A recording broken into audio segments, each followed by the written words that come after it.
20 یا 22 اپریل 2014 میں مجھے پہلی بار یہ ڈریم میں آیا کہ میں جو خواب مجھے دکھائے گئے ہیں وہ میں لوگوں سے شیئر کروں. تو اس پہ بھی میں تھوڑا سا حیران ہوا کہ یہ اچانک کتنے سالوں کے بعد یہ حکم آنا خواب میں، یہ تو بڑی عجیب بات ہے. تو میں نے پھر تھوڑا سا انتظار ہی کرنا بہتر سمجھا. تو اس کے بعد پھر محمد صلی اللہ علیہ وسلم ڈریمز میں آئے تو انہوں نے بھی یہی کہا کہ قاسم جو خواب تمہیں دکھائے گئے ہیں وہ لوگوں سے بیان کرو.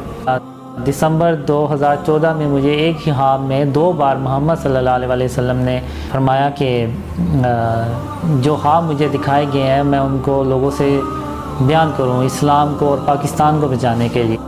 جب مجھے یہ ڈریمز آ رہے تھے تو مجھے نہیں تھا پتہ یہ مجھے ڈریمز کیوں آ رہے ہیں، اس کا کیا مقصد ہے یا کیا نہیں ہے. تو یہ پھر کئی سالوں کے بعد مجھے ڈریم میں آیا، حکم ہوا کہ میں یہ خواب لوگوں سے شیئر کروں.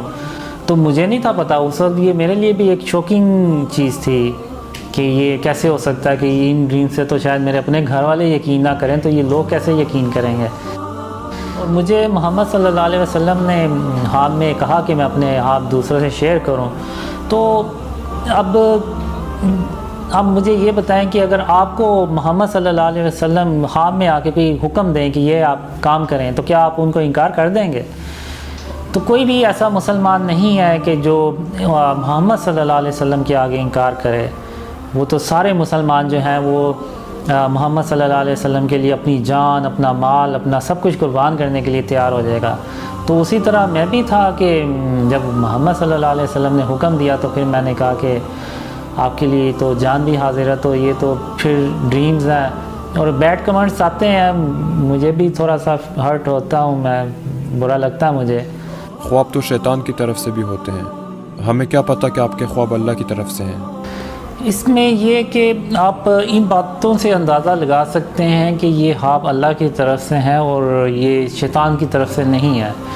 پہلے تو مجھے جو ڈریمز میں، جو خوابوں میں جس بات کی سب سے زیادہ تلقین کی گئی ہے وہ شرک اور اس کی جو قسمیں ہیں ان سے بچنے کے لیے مجھے بہت زیادہ تلقین کی گئی ہے.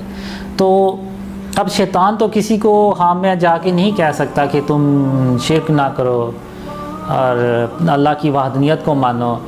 اور پھر دوسرا کہ میں صبح و شام اللہ کی تعریف اور اس کی تسبیح کروں. تو یہ بھی شیطان نہیں کہہ سکتا اس طرح سے کسی کو خواب میں جا کے کہ تم صبح و شام اللہ کی تعریف اور اس کی تسبیح کرو.